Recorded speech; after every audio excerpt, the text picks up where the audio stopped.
ኢንዱስትሪ ለአንድ ሀገር ኢኮኖሚ ግንባታ አይነተኛ ሚና ከሚጫወቱ ዘርፎች መካከል ግንባር ቀደም ሚና ያለው ዘርፍ መሆኑ ይጠቀሳል።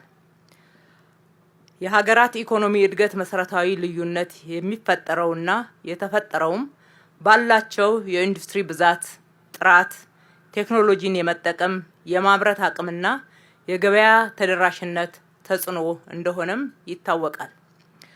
ሀገራችን ኢትዮጵያ ለዘመናት ከኋላ ቀር የግብርና አሰራር ያልተላቀቀ ኢኮኖሚ ውስጥ በመቆየቷ ለረጅም ዘመን ተወዳዳሪ ኢኮኖሚ ሳትገነባ በድህነት ከሚጠቀሱ ሀገራት አንዷ ሆና ቆይታለች።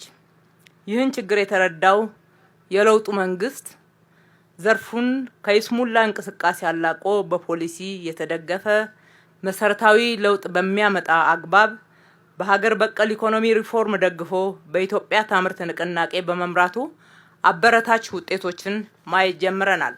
የዚህ ንቅናቄ አካል የሆነው ባለፉት ዓመታት እንደ አዲስ አበባ ከተማችንም ለኢንዱስትሪዎቻችን ድጋፍ በማድረግ የማምረት አቅማቸውን ለማሳደግ የመንገድ መሰረተ ልማት፣ የመብራት፣ የውሃ፣ የማሽነሪ ሊዝ፣ የብድር አቅርቦት እና የገበያ ትስስሮች በመፍጠር ኢንዱስትሪዎቻችን እንዲያድጉ ችግሮቻቸው ተፈቶ የማምረት አቅማቸውም ከፍ እንዲል የማድረግ ስራ ስንሰራ ቆይተናል። ለአብነትም ከመስሪያ ቦታ አንጻር ባለፉት 5 ዓመታት ብቻ አዲስ ለተገነቡትና ለነባሮቹ ለ2930 ኢንዱስትሪዎች የመስሪያ ቦታና የመሬት አቅርቦት ተያያዥ ችግሮቻቸውንም ፈተናል።